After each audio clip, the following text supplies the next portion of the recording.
नमस्कार दोस्तों, मैं विजय कुमार आप सभी का इस YouTube चैनल पर स्वागत करता हूं। दोस्तों, आज हम इस वीडियो में बात करेंगे पोस्ट ऑफिस की पीपीएफ यानी कि पब्लिक प्रोविडेंट फंड, जिसको लोक भविष्य निधि खाते के नाम से भी जानते हैं। इस YouTube चैनल पर हमने पीपीएफ अकाउंट के बारे में डिटेल में वीडियो बना करके बिल्कुल सरल और आसान भाषा में जो है ऑलरेडी अपलोड कर रखी है। आप उस वीडियो को, इस स्कीम की डिटेल जानने के लिए उस वीडियो को अवश्य देखें। उसका जो लिंक जो है इस वीडियो के डिस्क्रिप्शन में भी दिया गया है तथा इस वीडियो के एंड स्क्रीन से भी आप उस वीडियो को देख सकते हैं। तो चलिए दोस्तों, आइए देखते हैं कि यदि हम पीपीएफ अकाउंट में महीने का 500 रुपये जमा करते हैं, महीने का 1000 रुपये जमा करते हैं, महीने का 5000 रुपये जमा करते हैं, या महीने का 10,000 रुपये जमा करते हैं, या इसकी मैक्सिमम जो लिमिट है महीने का 12,500 और साल का जो है 1.5 लाख इसकी मैक्सिमम लिमिट है। यदि हम वो इस खाते में जमा करते हैं तो मैच्योरिटी पर 15 साल के बाद हमें कुल कितना ब्याज मिलेगा तथा हमें कुल कितनी रकम जो है वापस मिलेगी। तो आइए दोस्तों, चलिए देखते हैं। तो आइए दोस्तों, यह जानने से पहले कि कितनी राशि जमा करने पर मैच्योरिटी पर हमें कुल कितनी राशि वापस मिलेगी, सबसे पहले हम जान लेते हैं कि पीपीएफ अकाउंट क्या है तथा इसके क्या क्या बेनिफिट हैं, इसकी एलिजिबिलिटी क्या क्या है तथा इसके टैक्स बेनिफिट और इंटरेस्ट रेट के बारे में थोड़ा हम मोटी मोटी बातें जान लेते हैं।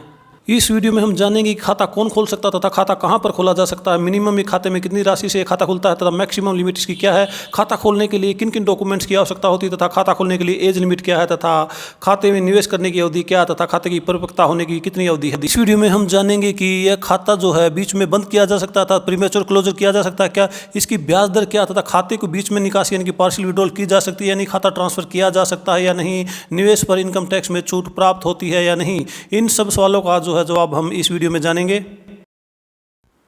तो आइए दोस्तों, इन सब सवालों का जवाब इस वीडियो में जानते हैं। यह वीडियो देखने के बाद आपको कोई भी डाउट नहीं रहेगा तथा आपको कहीं और जाने की आवश्यकता नहीं रहेगी। तो आइए चलिए देखते हैं इसकी मुख्य मुख्य बातें। दिनांक 1/4/2023 1 अप्रैल 2023 से इसकी जो ब्याज दर है वो इस प्रकार से है। 7.1 वार्षिक चक्रवर्ती ब्याज इस पर दिया जाता है और एक वित्तीय वर्ष में जो न्यूनतम 500 रुपये जमा करने होते हैं तथा अधिकतम जो है 1.5 लाख रुपये इसमें जमा करने होते हैं। यह राशि एक मुश्त या किस्तों में भी जमा की जा सकती है। अब बात करते हैं ये खाता कौन खोल सकता है। कोई भी सिंगल व्यक्ति जो अडल्ट हो, 18 साल से ऊपर उम्र, जो भारतीय नागरिक हो, वह खाता खोल सकता है। कोई भी माइनर के नाम से खाता खोला जा सकता है तथा अनसाउंड माइंड जो कि अस्वस्थ मन के व्यक्ति का भी यह खाता खोला जा सकता है। लेकिन ध्यान देने योग्य बात है कि संपूर्ण देश में डाकघर या बैंक में किसी एक में केवल एक ही खाता खोला जा सकता है। ऐसा नहीं है कि आपने एक खाता बैंक में खोल लिया और एक पोस्ट ऑफिस में खोल लिया। अब बात करते हैं एक वित्तीय वर्ष में जो न्यूनतम 500 रुपये आपको इसमें जमा करने होते हैं तथा मैक्सिमम 1.5 लाख रुपये तक इसमें जमा कर सकते हैं तथा जमा करने की जो अधिकतम सीमा है 1.5 लाख रुपये, जिसमें आप अपना खाता और अपने आपका जो अगर कोई नाबालिग बच्चे का आपने खाता खुलवा रखा था उन दोनों की राशि शामिल होती है।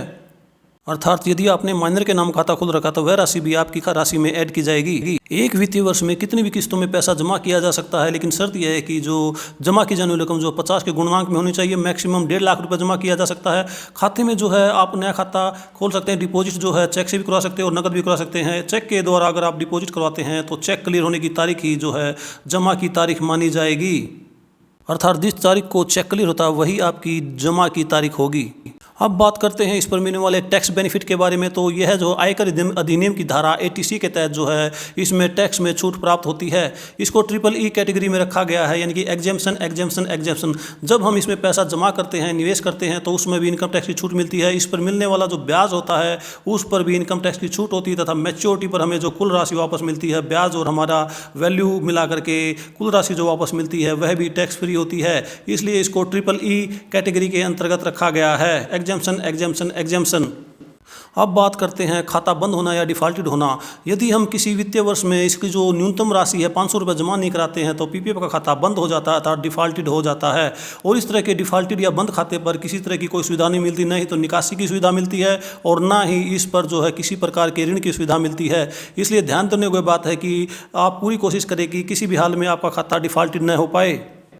अब बात करते हैं डिफॉल्टेड खाते को फिर से चालू करने के बारे में। तो डिफॉल्टेड खाता जो है परिपक्वता से पहले कभी भी जो है जितने वर्षों के लिए आपने उसकी मिनिमम राशि जो 500 रुपये जमा नहीं करवाई है वह तथा उन किस्तों का पर ईयर के हिसाब से 50 रुपये डिफॉल्ट के रूप में अगर आप जमा करा देते हैं तो आपका बंद खाता फिर से चालू हो जाता है। उदाहरण के तौर पर यदि आपने 3 सालों से खाते में पैसा जमा नहीं करवाया तो 3 साल का 500 के हिसाब से 1500 रुपये तथा 50 रुपये डिफॉल्ट के हिसाब से 150 रुपये यानी कि 1650 रुपये जमा करके आप खाते को जो है फिर से चालू करवा सकते हैं तथा उसमें सभी सुविधाओं का आप लाभ ले सकते हैं, जैसे लोन और विड्रॉल का। अब बात करते हैं खाते में ब्याज के बारे में। जो ब्याज जो है भारत सरकार के वित्त मंत्रालय के द्वारा क्वार्टरली जो है आप इसका रिवाइज जो है किया जाता है, अनाउंस किया जाता है। ब्याज जो है किसी भी महीने की जो 5 तारीख से लेकर के जो है उसके महीने के आखिरी दिन तक जो सबसे कम राशि होती है उसी पर जो है उसकी ब्याज की गणना की जाती है। इसलिए आपको सलाह दी जाती है कि हर महीने की 5 तारीख से पहले इस पीपीएफ खाते में पैसा जमा करा दे ताकि वह पैसा जो है उस महीने की ब्याज की गणना में शामिल हो सके। खाते में ब्याज जो है वित्तीय वर्ष के अंत में लगाया जाता है। इस पर मिलने वाला ब्याज जो है इनकम टैक्स से फ्री होता है। अब बात करते हैं इस पर मिलने वाले ऋण के बारे में, यानी कि लोन के बारे में। तो इस पर जो है खाते पर लोन की सुविधा भी उपलब्ध है। आप खाता खोलने के वित्तीय वर्ष को छोड़ करके उसके वित्तीय वर्ष के अंत से जो 1 साल के बाद जो है आप इसमें लोन ले सकते हैं। अर्थात यदि आपने खाता 2010-11 में खोला है तो आप 2012-13 के साल में जो इसमें ऋण ले सकते हैं। ऋण जो है खाते में 1 साल के बाद तथा 5 साल पूरा होने से पहले लिया जा सकता है। अर्थात खाता खोलने वाले वित्तीय वर्ष को छोड़ करके 1 साल के बाद 5 साल से पहले इसमें ऋण दिया जा सकता है। ऋण जो है जब आप ऋण लेते हैं उस साल के अंत में जो शेष राशि होती है उसका 25% तक लिया जा सकता है। यदि उदाहरण के तौर पर यदि आपने 2012-13 के दौरान ऋण लिया है तो वह 31/3/2011 के शेष का 25% होगा। एक वित्तीय वर्ष में केवल एक ही ऋण लिया जा सकता है। दूसरा ऋण तब तक प्रदान नहीं किया जा सकता जब तक कि पहले ऋण को आप नहीं चुका देते। अर्थात पहले ऋण को, लोन को जब तक आप क्लियर नहीं कर देते दूसरा ऋण आपको नहीं मिल सकता। यदि आपने जो ऋण लिया है उसको 36 महीने के भीतर यदि आप चुका देते हैं तो आपको जो है ब्याज 1% एक्स्ट्रा की दर से ब्याज देना पड़ेगा। लेकिन यदि आप 36 महीने में यानी कि 36 मासिक किस्तों में उसको लोन को नहीं चुका पाते हैं तो आप पर 6% का अतिरिक्त जो है ब्याज आपके ऋण पर लिया जाएगा। और यह ब्याज जो है जिस दिन से आपने लोन लिया है उस तारीख से लेकर के जिस तारीख को आप लोन चुकता करते हैं उस तारीख तक लागू होगा। अब बात करते हैं खाते में निकासी के बारे में। इसमें निकासी की क्या क्या सुविधाएं हैं तथा निकासी कितने समय के बाद ली जा सकती है तथा निकासी के क्या क्या नियम हैं, आइए इसके बारे में अब थोड़ा डिटेल में देखते हैं। खाता खोलने के वर्ष को छोड़ करके 5 साल पूरे होने के बाद जो है इसमें कस्टमर ग्राहक जो है उसके पहले साल को छोड़ करके उसके 5 साल पूरा होने के बाद यानी कि 6ठे वर्ष से इसमें जो है निकासी कर सकता है। उदाहरण के तौर पर यदि आपका खाता 22-23 के दौरान खुला है तो 2028-29 के दौरान उसके बाद जो है आप इसमें निकासी प्राप्त कर सकते हैं, इसमें से विड्रॉल ले सकते हैं। विड्रॉल अर्थात निकासी जो है पिछले वर्ष के अंत में जो उसमें शेष राशि होती है उसका 50% तक लिया जा सकता है। अब बात करते हैं इसकी अकाउंट की मैच्योरिटी के बारे में अर्थात परिपक्वता के बारे में। जैसा कि आप जानते हैं पीपीएफ खाता जो है 15 वित्तीय वर्ष के बाद परिपक्व होगा। खाता खोलने के वित्तीय वर्ष को छोड़ करके 15 साल के बाद यानी कि लगभग 16 साल के बाद खाता जो है मैच्योर हो जाता है।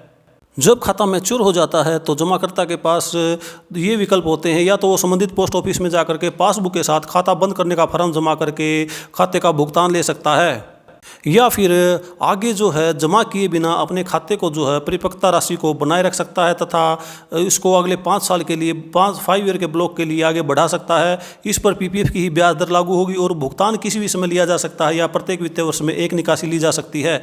संबंधित पोस्ट ऑफिस में निर्धारित जो है विस्तार एक्सटेंशन करने का फॉर्म या एप्लीकेशन जो है जमा करा करके खाते को अगले 5 वर्षों तक बढ़ाया जा सकता है या एक्सटेंड किया जा सकता है। लेकिन यह जो है खाता मैच्योर होने के 1 साल के भीतर करना होता है। ये जो बंद खाते जो हो जाते हैं यानी कि डिफ़ॉल्टेड जो खाते हो सकते हैं उनको आगे नहीं बढ़ाया जा सकता। अर्थात जमा राशि के साथ जो विस्तारित खाते जो हैं 5 वर्ष के ब्लॉक में परिपक्वता के बाद जो बैलेंस क्रेडिट की अधिकतम सीमा जो होता है उसके 60% तक जो है प्रत्येक वित्तीय वर्ष में निकासी की जा सकती है। अब बात करते हैं समय से पहले खाता बंद करने के नियमों के बारे में, जिसको प्री मैच्योर क्लोजर कहते हैं। समय से पहले 5 वर्ष के बाद जो खाता बंद करने की अनुमति दी जा सकती है, जिसमें खाते को जो है निम्नलिखित शर्तों के अधीन बंद किया जा सकता है। पहली शर्त यह है कि यदि खाता धारक उसकी पति या पत्नी या उसके आश्रित बच्चे जो हैं यदि उनको जान से संबंधित जान के खतरा, इसमें ऐसी बीमारी हो जिससे उनकी जान का खतरा हो, तो वह खाता बंद करने की अनुमति जो है उसको प्राप्त हो सकती है। दूसरी कंडीशन में यदि खाता धारक या उसके आश्रित बच्चे हैं उनको हायर एजुकेशन के लिए, उच्च शिक्षा के लिए यदि विदेश जाना पड़ता है या कहीं पर भी उसको हायर एजुकेशन के लिए यह जो खाता बंद कराने की सुविधा प्रदान की जाती है। लेकिन दोनों ही मामलों में जो है जमाकर्ता को जो है डॉक्यूमेंट्री प्रूफ जो है जमा कराने होते हैं तथा हर जो अथॉरिटी होती है उससे परमिशन लेकर के उसकी परमिशन के बाद ही यह खाता जो है बंद किया जा सकता है। और तीसरी अवस्था में यह खाता जो है अगर खाता धारक किसी कारण से कोई अपना निवास स्थान में परिवर्तन कर लेता है अर्थात वह विदेश चला जाता है, एनआरआई हो जाता, तो उस अवस्था में भी यह खाता जो है बंद करने की अनुमति प्रदान की जा सकती है। लेकिन ऐसे मामले में खाता खोलने की तारीख या एक्सटेंशन की तारीख से जो है उसको दिए जाने वाले ब्याज में 1% की कटौती की जा सकती है। इस तरह का खाता जो है पोस्ट ऑफिस में या बैंक में जो है निर्धारित फार्म देकर पासबुक देकर के खाता बंद करवाया जा सकता है। अब बात करते हैं अगर खाता धारक की मृत्यु हो जाती है। खाता धारक की मृत्यु के मामले में जो खाता बंद कर दिया जाता है तथा उसके नॉमिनी को यानी कि कानूनी अधिकारी को जो है जितनी भी उसको आगे खाता चालू रखने की अनुमति प्रदान नहीं की जाती उसको उसमें जो अमाउंट होती है जो राशि होती है उसको दे दी जाती है। और मृत्यु के मामले में यदि खाता बंद करवाया जाता है तो जिस महीने में खाता जो बंद करवाया जाता है उससे पिछले महीने तक का जो उसका पीपीएफ का ब्याज उसको दे दिया जाता है। तो दोस्तों ये थी पीपीएफ अकाउंट यानी कि पब्लिक प्रोविडेंट फंड अकाउंट के बारे में मुख्य बातें। अगर आपको वीडियो पसंद आया तो इसको लाइक शेयर और चैनल को सब्सक्राइब जरूर करें। तो आइए दोस्तों अब देखते हैं कि पीपीएफ अकाउंट में कितनी राशि जमा करने पर मैच्योरिटी पर हमें कुल कितनी राशि मिलती है। आइए तो दोस्तों सबसे पहले देखते हैं कि इस खाते में जो है इसकी जो मिनिमम जो डिपॉजिट अमाउंट है 500 रुपये पर मंथ के हिसाब से जमा करने पर मैच्योरिटी पर यानी कि 15 साल के बाद हमें मैच्योरिटी पर कुल कितनी रकम मिलेगी। आइए देखते हैं। वैसे तो इस खाते में हम कभी भी कितनी भी रकम जमा कर सकते हैं जो मैक्सिमम 1.5 लाख रुपये से अधिक जो है एक फाइनेंशियल ईयर में नहीं होनी चाहिए। लेकिन मैच्योरिटी पर मिलने वाली रकम का जो है सही अंदाज़ा लगाने के लिए हम 500 रुपये पर मंथ के हिसाब से एक फिक्स अमाउंट जमा करके हम जो है ये मैच्योरिटी पर कितनी अमाउंट मिलेगी इस बात का अंदाज़ा लगा सकते हैं। इसलिए हम 500 रुपये पर मंथ के हिसाब से पहले देखते हैं कि मैच्योरिटी पर हमें कुल कितनी अमाउंट मिलेगी। पीपीएफ की जो करंट इंटरेस्ट रेट है 7.1% के हिसाब से यदि हम इस खाते में हमें 15 साल तक कंट्रीब्यूशन करना होता है तथा इसका मैच्योरिटी पीरियड जो 15 साल होता है, 15 साल में यदि हम 500 रुपये पर मंथ के हिसाब से जमा करते हैं तो 15 साल में कुल जो हमारी जेब से जाएगा जो हमारा निवेश होगा वह 90,000 रुपये होगा तथा हमें 15 साल में जो टोटल इंटरेस्ट मिलेगा सरकार की तरफ से वह 67,785 रुपये होगा तथा मैच्योरिटी पर 15 साल के बाद हमें जो कुल रकम मिलेगी वह 1,57,785 रुपये मिलेगी। तो आइए दोस्तों अब देखते हैं यदि हम पीपीएफ अकाउंट में 1,000 रुपये पर मंथ के हिसाब से जमा करते हैं तो 15 साल के बाद मैच्योरिटी पर हमें कुल कितनी रकम मिलेगी। यदि हम 1,000 रुपये पर मंथ के हिसाब से जमा करते हैं तो 15 साल में जो इसका मैच्योरिटी पीरियड है हमारे जो जेब से कुल पैसा जाएगा वह 1,80,000 रुपये जाएगा और सरकार जो हमें इस पर जो ब्याज देगी वह 1,35,572 रुपये होगा तथा मैच्योरिटी पर जो हमें कुल रकम मिलेगी वह 1,80,000 प्लस 1,35,572 इंटरेस्ट मिला करके 3,15,572 रुपये होगी।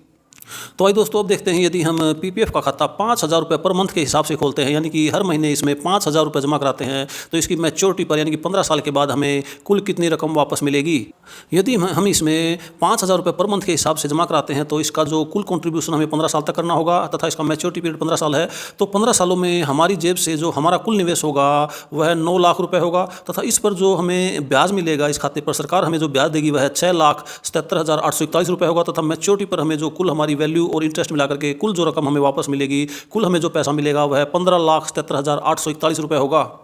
तो आइए दोस्तों अब देखते हैं यदि पीपीएफ अकाउंट में जो है हम 10,000 रुपये पर मंथ के हिसाब से हर महीने 10,000 रुपये इस खाते में जमा करते हैं तो 15 साल के बाद मैच्योरिटी पर हमें कुल कितना जो है ब्याज मिला करके कुल कितनी रकम वापस मिलेगी।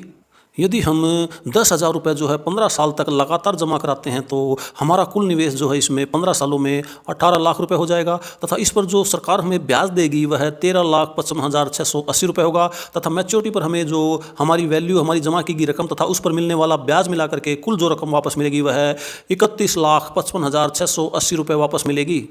तो आइए दोस्तों अब देखते हैं इस खाते की जो मैक्सिमम लिमिट है 1.5 लाख, यदि उसको हम जो कि 1 साल के लिए है उसको हम मंथ में डिवाइड करते हैं 12 महीने में तो पर मंथ जो है 12,500 रुपये जो इसकी मैक्सिमम लिमिट है हर महीने 12,500 रुपये जमा करते हैं तो इसकी मैच्योरिटी पर हमें कुल कितना ब्याज मिलेगा तथा कुल कितनी रकम हमें वापस मिलेगी। आइए देखते हैं।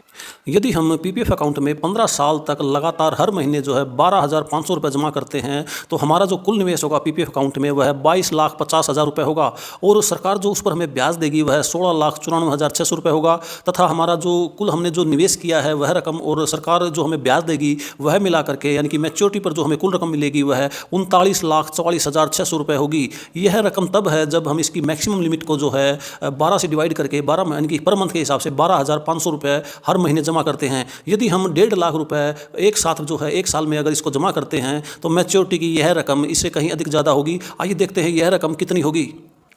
तो आइए दोस्तों अब देखते हैं यदि हम इस खाते की जो मैक्सिमम जमा करने की लिमिट है एक फाइनेंशियल ईयर में 1.5 लाख रुपए हर महीने 12,500 जमा ना करके साल में एक बार 1.5 लाख रुपए जमा करते हैं तो हमें जो है मैच्योरिटी पर कितना ब्याज मिलेगा तथा कुल कितनी रकम वापस मिलेगी। जब हम 1.5 लाख रुपए हर साल यानी कि पर ईयर एक फाइनेंशियल ईयर में जमा करते हैं तो हमारा जो कुल जो इन्वेस्टमेंट होगी वह 22,50,000 रुपये होगी तथा 7.1% की दर से इस पर जो ब्याज होगा वह 18,18,209 रुपये होगा तथा मैच्योरिटी पर हमारी जो कुल निवेश की गई रकम और उस पर मिलने वाला ब्याज कुल मिलाकर के हमें जो रकम मिलेगी वह 40,68,209 रुपये होगी। तो इस तरह से हम देखते हैं कि यदि हम 12,500 पर मंथ जमा ना करा करके 1.5 लाख रुपये इकट्ठा इसमें जमा कराते हैं तो हमें अधिक ब्याज मिलता है तथा मैच्योरिटी पर अधिक रकम मिलती है। तो दोस्तों ये तो था पीपीएफ में जो है कितनी अमाउंट जमा करने पर हमें मैच्योरिटी पर कुल कितनी रकम वापस मिलती है। दोस्तों यदि आप भी पीपीएफ अकाउंट में कोई निश्चित राशि जमा करना चाहते हैं और उसके बारे में पता करना चाहते हैं कि मैच्योरिटी पर जो है आपको कुल कितनी रकम कुल कितनी अमाउंट जो है वापस मिलेगी तो आप हमें कमेंट बॉक्स में कमेंट करके पूछ सकते हैं। दोस्तों अगर आपको यह वीडियो ज़रा सा भी इन्फॉर्मेटिव लगा हो तो वीडियो को जो है लाइक और शेयर जरूर कर दें और यदि आप हमारे चैनल पर नए हैं तो चैनल को सब्सक्राइब जरूर कर दें ताकि इसी तरह के और जो इन्फॉर्मेटिव वीडियो जो है जिसे मैं समय समय पर इस यूट्यूब चैनल पर अपलोड करता रहता हूँ आप तक पहुँच सके और आप इसका लाभ उठा सकें। तो दोस्तों मिलता हूँ एक और नए वीडियो के साथ, तब तक खुश रहें, स्वस्थ रहें। वीडियो देखने के लिए आपका बहुत बहुत धन्यवाद। Thanks for watching.